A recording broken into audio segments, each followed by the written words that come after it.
President Trump says he was set to hold secret peace talks today at Camp David with the Afghan leaders and the Taliban days before September 11th, but has canceled those talks after the Taliban claimed credit for a car bombing that killed an American soldier in the Afghan capital. Secretary of State Mike Pompeo shedding light on the decision on Fox News Sunday.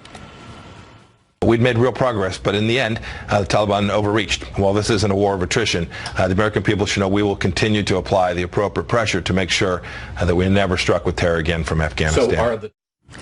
Hello, everyone, and welcome to America's News Headquarters. I'm Arthel Neville. Hello, Arthel. Hello, everyone. Thank you for joining us. I'm Eric Shawn. Well, that attack in Kabul Thursday killed 11 other people, including a Romanian soldier. The president tweeting in part, quote, "What kind of people would kill so many in order to seemingly strengthen their bargaining position?" That despite the fact that the Taliban has been targeting our soldiers and the Afghan people throughout the peace negotiation process. David Spunt is reporting live from the White House with the very latest. David. Arthel, good afternoon. The president was supposed to be at Camp David, according to his tweet, meeting with those leaders from the Taliban and Afghanistan, talking about removing 5,000 troops from the country. Instead, though, he's golfing at his club in Sterling, Virginia. Now, the president did make this announcement late last night in a tweet. It was a fairly lengthy tweet. I want to read part of it to you, talking about this decision. He says, unfortunately, in order to build false leverage, they admitted to an attack in Kabul that killed one of our great soldiers and 11 other people. I immediately canceled the meeting and called off peace negotiations. Now, the suicide car bombing near the embassy in Kabul killed 34-year-old Army Sergeant First Class Elise Barreto Ortiz from Puerto Rico and 11 others. Secretary of State Mike Pompeo paid his respects last night to Ortiz during a dignified transfer ceremony at Dover Air Force Base in Delaware. The secretary was in our studio this morning with Chris Wallace on Fox News Sunday. Listen. Who thought it was a good idea for the president of the United States to meet with Taliban leaders who have the blood of thousands of Americans on their hands just 3 days before 9/11? You know, we know the history of Camp David. We reflected on that as we were thinking about how to deliver for the American people. And so as we considered the right path forward, your point about an agreement in principle, I think that's true. We weren't complete. The Taliban put out a statement following the president's cancellation announcement, and it's a bold one. Quote, the Americans will suffer more than anyone else for canceling the talks. Speaking of also foreign policy, President Trump dealing with Iran. Now, there is talk that they are trying to up their nuclear arsenal. Also, more locally, a White House aide tells me President Trump has his eye on Capitol Hill. Congress returns tomorrow for the first time since the August recess. Busy day at the White House. Arthel, Eric, back to you. Indeed. David Spunt, thank you. And for more on this, let's bring in Republican Congressman from Illinois, Adam Kinzinger. He's a member of the House Foreign Affairs Committee. So, Congressman, your reaction? How are you? Your reaction to the canceled talks? You know, look, it's good that it's canceled. It never should have happened in the first place. I mean, it's one thing to every war ends in a negotiation. The key is when you're in the position of strength, which frankly the United States is, what does that negotiation look like? I think ultimately we were going to an agreement where the Taliban would simply talk to the Afghan government. I think the agreement needs to be that they actually have peace with the Afghan government, an ally of ours, by the way, and that happens. But to bring the Taliban, I mean, I was actually quite sickened last night to learn that the Taliban leaders were coming to the United States of America, not that far away from New York City, frankly, and they have yet to renounce 9/11. They have yet to renounce terror, that they would be not only in the United States, but in a place of honor at Camp David was quite shocking and surprising. Yeah, what about that? I mean, the president's come under a lot of criticism for inviting them to Camp David. I mean, you know, that's similar to would FDR invite Hitler or Himmler to Camp David? Would George W. Bush invite Khalid Sheikh Mohammed? You know, what about that criticism? Yet the president's view is that this is an effort to sit down eye to eye, and he canceled on principle because the attacks are still coming. Yeah, and the cancellation was right. But again, if on the verge of Camp David, the Taliban decided to attack, the idea that they're going to stop attacking after some kind of whatever peace accord is signed at Camp David is, I think, looking at something and not understanding the true nature of these evil people in the Taliban. So I don't understand this. You know, you look at whether it's North Korea, whether it's what's going on in Ukraine, any of these issues, to see the president think that just meeting with these very evil people one-on-one, and again, it's even different if it's like Kim Jong-un. He is the president, the chairman of a country. The Taliban is a stateless organization that oppresses women, that kills innocent people, that blows up people without consideration, whether they're children, no matter what religion they are or anything. And to put them at a place of honor in Camp David shouldn't have happened. So he's right to cancel it, and I hope he never reschedules that. And you point out, they supported 9/11 and still do.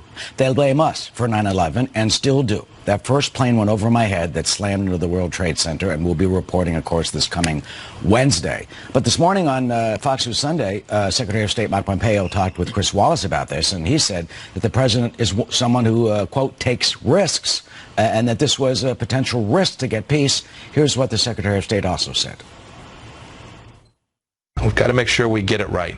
And our efforts over the last months have been to do that. President Trump has been very clear about our mission set, and I hope we'll get the opportunity to continue to head down that path so that we can get the reduction in violence and we can get the Taliban to make a commitment and then live up to it to break with al-Qaeda.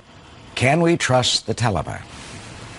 I don't think so. I have a great deal of respect for Secretary Pompeo. I'm personal friends with him, served with him for a long time.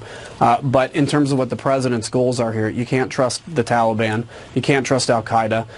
If they can have a good trust but verify regime, I'm open to that, because every war ends in a negotiation. But when you see an attack that happens to gain leverage, you know that they're not serious about it. So, you know, look, we're not thinking a lot about terrorism lately because we haven't had, thank God, a major attack on the United States. But that has come at the cost of having to have a forward deployed presence in, for instance, Iraq and Afghanistan to kill terrorists there. That's why it's not here on our shores. So this idea that it's no longer a concern, it is. But we have very brave men and women that voluntarily decide to go overseas and kill bad guys on behalf of us, and we appreciate that. But simply mitigating casualties on our side can't be the end state. The end state has to be keeping Americans safe. Yeah, and how do you see the Afghanistan situation playing out? Here's a picture of Sergeant Ellis Barreto Ortiz. He was 34 years old. He was from Morovas, Puerto Rico. He was based out of Fort Bragg. He's a father. His father served. He has a wife, 2 sons, and a daughter, and he was blown up and killed by the Taliban on Friday. And this is his death is what the president cited for the cancellation of these talks. We have to honor and remember him and all the rest of the blood and treasure of our country, our sons and daughters who have died in Afghanistan for this. So, Congressman, how do you see, I mean, is there an end game? When will there be an end game after 18 years? Well, I think you absolutely have to honor, of course, people that are willing to give up their lives and have. It's very tragic. But this is what we have a military for, to be really tough people that are willing to do what the vast majority of Americans are not and go over and kill America's enemies. And sometimes there's terrible things that happen on our side, but that doesn't take away the importance of being forward-leaning to destroy the people that would not just kill that sergeant, that if they had a chance actually would have killed more people and would love to come back to New York City and blow up square blocks of places. These are evil people that we have to be on the front against. So we need to mourn every person that's lost in this fight or has been lost or will be lost, and at the same time double our commitment to destroy the evil people that started this in the beginning and be guaranteed that we're going to finish it. That will be vividly and compellingly remembered just a few days from now on Wednesday, on September 11th. Congressman, if you stay right there, we'll get back to you in a second because your colleagues on the Capitol Hill, they're getting back to work. Lots on the legislative agenda. We'll get your reaction in a moment and have an update from the nation's capital. Stay with us. Arthel? Yeah, Eric, well, that's right. After a 5-week recess, Congress is set to convene tomorrow for the first time since a string of mass shootings left dozens dead, making gun control a major priority for Democrats. Now, both parties expected to battle over spending, trade policy, immigration, and the border wall, all while setting their sights on the 2020 election. Mark Meredith is live in Washington with more. Mark? Hey, Arthel. Lawmakers will return to Washington Monday, as you mentioned, with a lot on their plate. Democrats are expected to focus heavily on new gun control legislation. Congress was on its summer recess during the recent mass shootings in El Paso, Texas, and in Dayton, Ohio. Following those tragedies, lawmakers and President Trump appear to be on our side, but that doesn't take away the importance of being forward-leaning to destroy the people that would not just kill that sergeant, that if they had a chance actually would have killed more people and would love to come back to New York City and blow up square blocks of places. These are evil people that we have to be on the front against. So we need to mourn every person that's lost in this fight or has been lost or will be lost, and at the same time double our commitment to destroy the evil people that started this in the beginning and be guaranteed that we're going to finish it. That will be vividly and compellingly remembered just a few days from now on Wednesday, on September 11th. Congressman, if you stay right there, we'll get back to you in a second because your colleagues on the Capitol Hill, they're getting back to work. Lots on the legislative agenda. We'll get your reaction in a moment and have an update from the nation's capital. Stay with us. Arthel? Yeah, Eric, well, that's right. After a 5-week recess, Congress is set to convene tomorrow for the first time since a string of mass shootings left dozens dead, making gun control a major priority for Democrats. Now, both parties expected to battle over spending, trade policy, immigration, and the border wall, all while setting their sights on the 2020 election. Mark Meredith is live in Washington with more. Mark? Hey, Arthel, lawmakers will return to Washington Monday, as you mentioned, with a lot on their plate. Democrats are expected to focus heavily on new gun control legislation. Congress was on its summer recess during the recent mass shootings in El Paso, Texas, and in Dayton, Ohio. Following those tragedies, lawmakers and President Trump appear to be open to debating new gun control laws. Now, on Tuesday, House Democrats plan to hold a forum on gun violence prevention, and some 2020 Democratic presidential candidates say they're eager to push one major proposal forward to save lives. What I support is an immediate assault weapon ban, so we can't keep purchasing them. To me, that would be the most immediately smart thing to do. You can't do any of this without that. Senate Majority Leader Mitch McConnell said last month that he asked select Senate committee chairmen to reflect on the subject and discuss potential solutions. However, it's unclear what legislation GOP lawmakers may end up backing. We're not going to vote on bills on the Senate floor that the president's not willing to sign. The president needs to step up here and set some guidelines for what he would do. House Democrats say this fall they'll also ramp up their investigations into President Trump and his administration. The House Judiciary Committee is expected to meet this week to lay out how it could move forward with a likely impeachment inquiry of the president. Democrats have demanded documents and testimony from several administration officials. President Trump has labeled it presidential harassment. On Friday, Democrats demanded new information from the White House over recent overseas trips where taxpayer money was spent at Trump properties. Arthel, trade is also on lawmakers' agenda. Congress considering ratifying the USMCA, that trade deal between the U.S., Canada, and Mexico. Arthel? Busy week ahead. Mark Meredith, thank you. Eric? And Arthel, for more on what our nation can do about guns, let's bring back Illinois Republican Congressman Adam Kinzinger. You know, Congressman, you seem to be a rare Republican. You are now supporting universal background checks and raising the age to buy a weapon to the age 21. What are you calling for? Well, look, I think there's areas we can mitigate gun violence, period. So universal background checks, it's not that overly burdensome. Every gun I've ever bought has gone through a background check. And right now you have to be 21 to own a pistol anyway, and I think taking the age of an AR, for instance, to 21 makes complete sense. And it would actually pull those weapons out of being legally purchased in things like school shootings, which we saw, or the shooting at the Garlic Festival. The problem is, my friends on the other side of the aisle, I'm a fierce Second Amendment defender, they don't want to talk about anything short of an assault weapons ban. So they're unwilling, I think, if when I come forward and say, I'm fine with let's do universal background checks, they say, that's not far enough.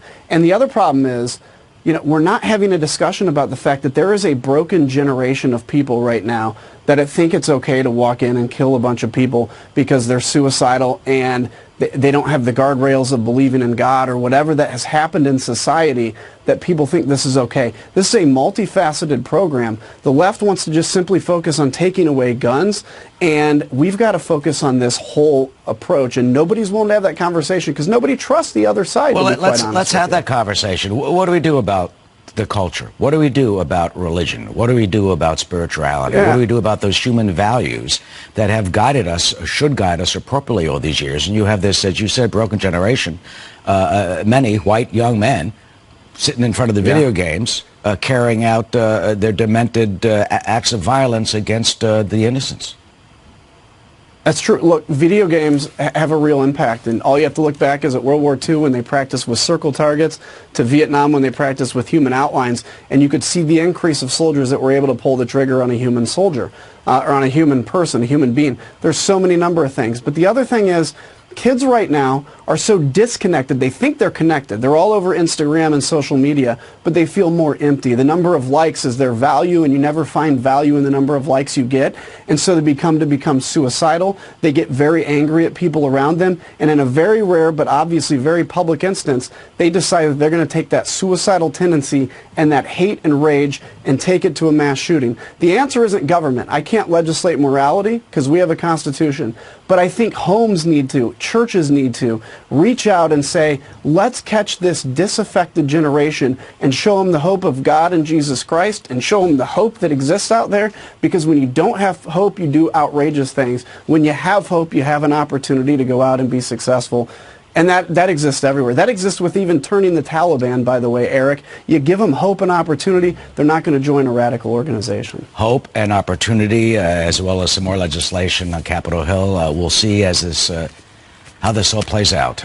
It is a crisis. Representative Adam Kinzinger of Illinois, member of the Senate, of the Congressional Foreign Relations Committee. Congressman, thank you for your insight and your thoughts. Thank you. Of course. Arthel? You bet. A massive effort now underway in the Bahamas to get rescue teams to the tens of thousands left homeless after Hurricane Dorian devastated the northern islands there. At least 43 people now confirmed dead, and that number is expected to rise. Meantime, thousands of evacuees are still crowding airports and docks nearly a week after the storm made landfall. Ellison Barber is live in Nassau with more. Ellison.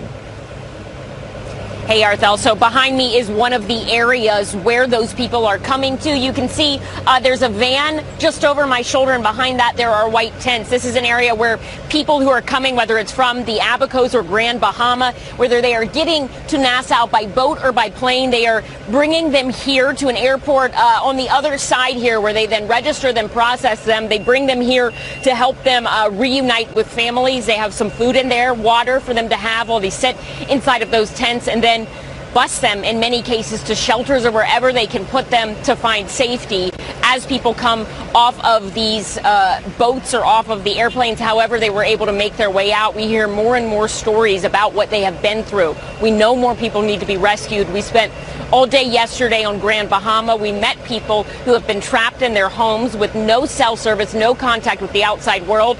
In one town where we visited, at least 17 people are said to be dead. So they crawled up in here. They sat in the ceiling up here, the ceiling over the living room right over here, and waited. They said that the water was so high their feet touched the water. This is a house that is at least 10 feet tall inside, their feet dangling in the water. Renee says when morning came, after sitting there for 8 hours, she could hear someone calling her name, saying, "Hey, is anyone okay?" It was her cousin. She said it was the sweetest sound she'd ever heard, to hear someone calling her name, to check to see if they were okay, and in the morning to know that they were alive. The woman who lives in that house, her name is Renee Cooper. She was trapped in that home with her husband and her sister. To get out of the house once they heard their cousin calling for them, she told me that they had to make a human chain, holding hands across the flooded street, trying to get to safety. Two guys came to rescue us. So you held hands in a chain? Yes. To get across? Yes. The bands were really, really still strong, but we weren't letting go. I guess reality is just now setting in, and it's still I'm still traumatized. We've spoken to so many people who say exactly that. They haven't been able to process what they have been through. They are still just trying to survive and clean up what little they can. Arthel? Absolutely. All right, Ellison Barber, thank you. Well, at this hour, at least 4 cargo ship crew members remain missing after that ship overturned and caught fire. You see it there off the coast of Georgia. We'll have details of this straight ahead. Plus, a tragic update on that deadly car crash in New Mexico that killed this rising country music star. A tragic update in New Mexico. An EMT who responded to a deadly car crash, learning his teenage daughter was one of the victims. The 3-car collision last Wednesday night in Taos, about 140 miles north of Albuquerque, also killed 30-year-old country singer Kylie Ray Harris. Police are still investigating, but say they believe Harris clipped a car, then veered into oncoming traffic, hitting the 16-year-old's vehicle. Both died at the scene. Iran remains defiant, lashing out after President Trump's tough sanctions aimed at curbing the theocratic regime's behavior.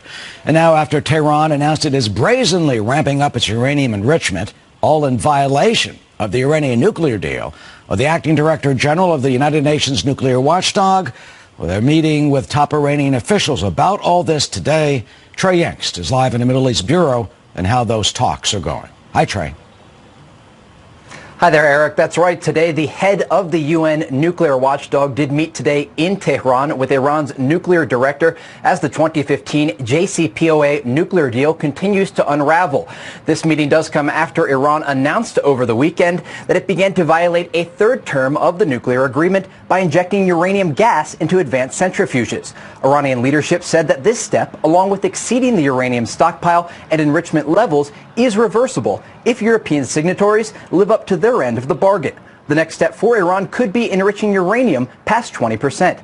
U.S. sanctions on Iran have crippled the country's economy, while the French, German, and British have had little success in finding ways to relieve this economic pressure. In the past week, new sanctions have been added to Iran's space agency and oil networks linked to the Iranian Revolutionary Guard by the United States, further raising the stakes. They have put us in a complicated and critical situation. Of course, the Islamic Republic has decided that the JCPOA is no longer a one-way road. It was supposed to be a two-way road. The nuclear developments come as Iran announced today that it has sold all of the oil being carried by the Adrian Darya 1 oil tanker. Now, this tanker was detained for weeks in the Strait of Gibraltar over the summer as it was suspected of smuggling 2.1 million barrels of Iranian crude oil to Syria. As reported last week by Fox News and confirmed by reports over the weekend, the tanker is now just miles off the coast of Syria. The tanker has been blacklisted by the U.S. Treasury, and the Treasury is now threatening to sanction anyone who purchases oil from Iran. Amid this political standoff, there still is a chance that Iranian President Hassan Rouhani holds a meeting with U.S. President Trump. This could relieve some of the pressure between the West and Iran and potentially find a way for the two leaders to cut a deal. Eric? Yeah, both will be in New York in just a few weeks for the United Nations General Assembly. We'll see what happens. Trey, thank you. Barthel? All right, Eric and Trey. Well, another Republican is launching a challenge against President Trump. This is the beginning of a long walk, but it begins with that first step, and that's what I'm announcing here today. More on the former governor's long-shot bid to unseat the president, and for the first time, the top Democratic candidates will share the debate stage. So will they aim more shots at President Trump or each other? Well, it's really been an action-packed weekend on the campaign trail. New Hampshire's Democratic convention is in full swing. 19 of the Democratic hopefuls making their case to the faithful and blasting President Trump in the process. This, as Trump campaign manager Brad Pascrell tells Republicans in California that he thinks the Trump family will be a political dynasty for decades.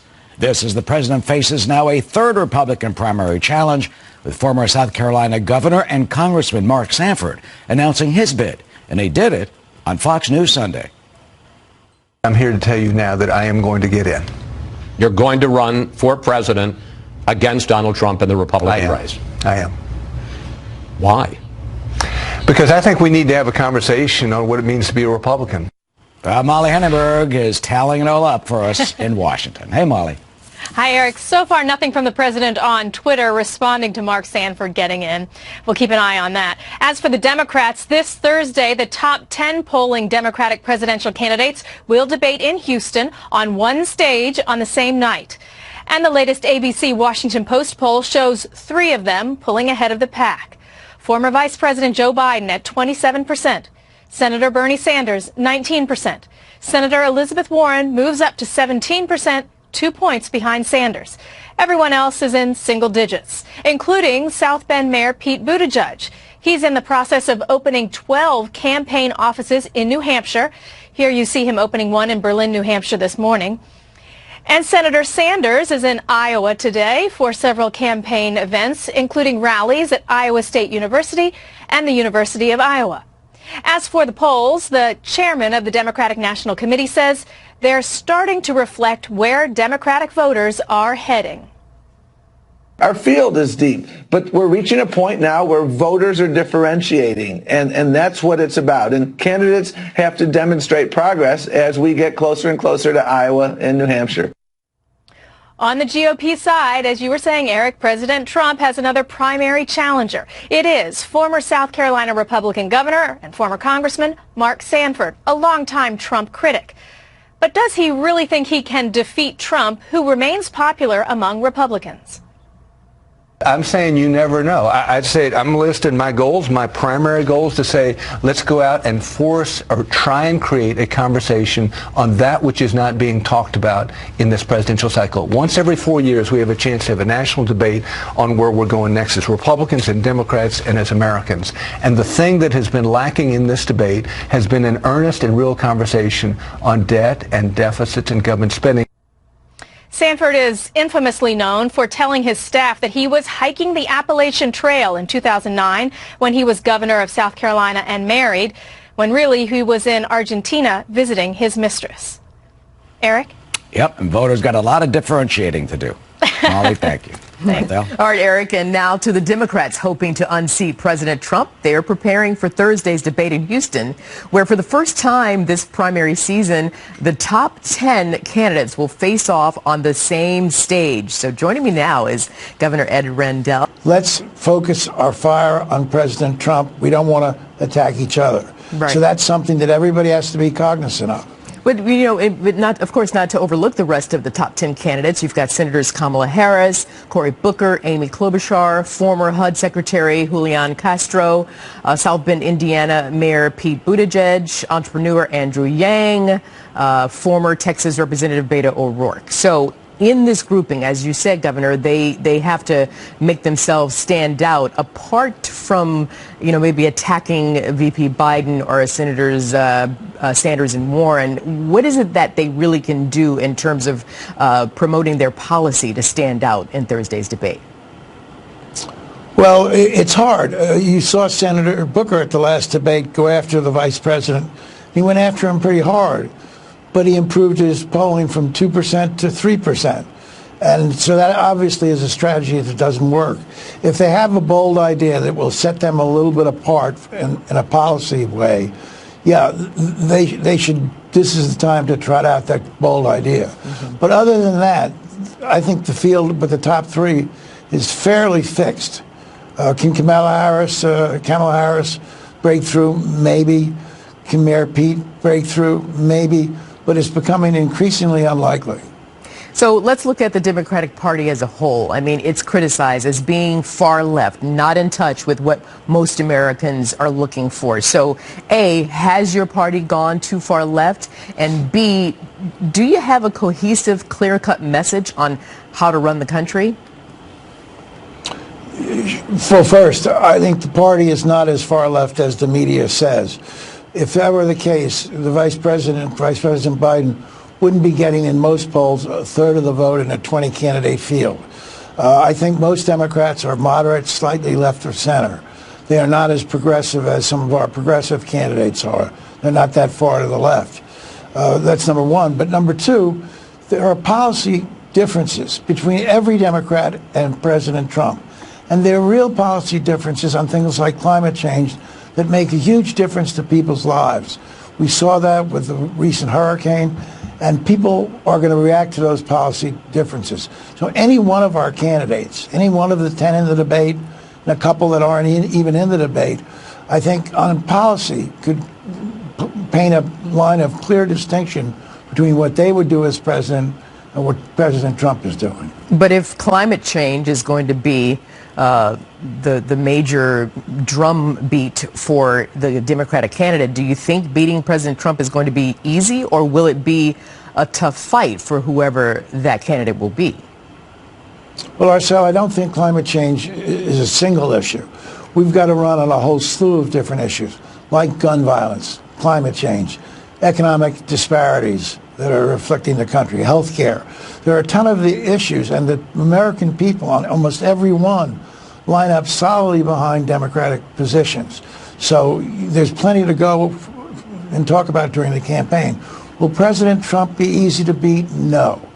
Everyone who's looking at these polls should realize that the toughest election for a candidate to win, and I ran in 17 elections, the toughest election for a candidate to win is against himself or herself. When you get an opponent, it's easier. And Donald Trump is going to try to demonize whoever the Democratic nominee is. He's going to try to say that they're going to bring socialism to the country, et cetera, et cetera, et cetera. So I don't think Donald Trump is going to be as easy to beat as it appears from the polls. And I think we're making a big mistake if we think so as well. And that's a good point you make there. Finally, Governor, you talk about how President Trump will demonize whoever that Democratic candidate will be. It worked for him before. Do you think people are up for that again this time? Name calling and kind of real pettiness, actually. Well, one, I think people are tired of it. I think people are exhausted. They don't want to hear any more of it. So you're right. I think that's a key factor. But two, 4 years, or in 2016, then President Trump had no record of his own to run on. So it was easy for him to deflect all of the attention on Hillary Clinton. Now he has a record of his own to defend. So it's not going to be as easy to deflect. But he's going to go pretty hard, and he's pretty good at it. So Democrats, beware. This election is not over by any means. Great to have you, Governor Ed Rendell. Thank you. Thanks, Arcel. Have a good Sunday. You too. Well, as for the president, he is heading to North Carolina tomorrow. He's going to have a rally ahead of a special election there. And some are wondering, could the showdown in the Tar Heel state be a possible barometer for the presidential election in 2020? We will take a look at that next as America's News headquarters rolls on for this Sunday.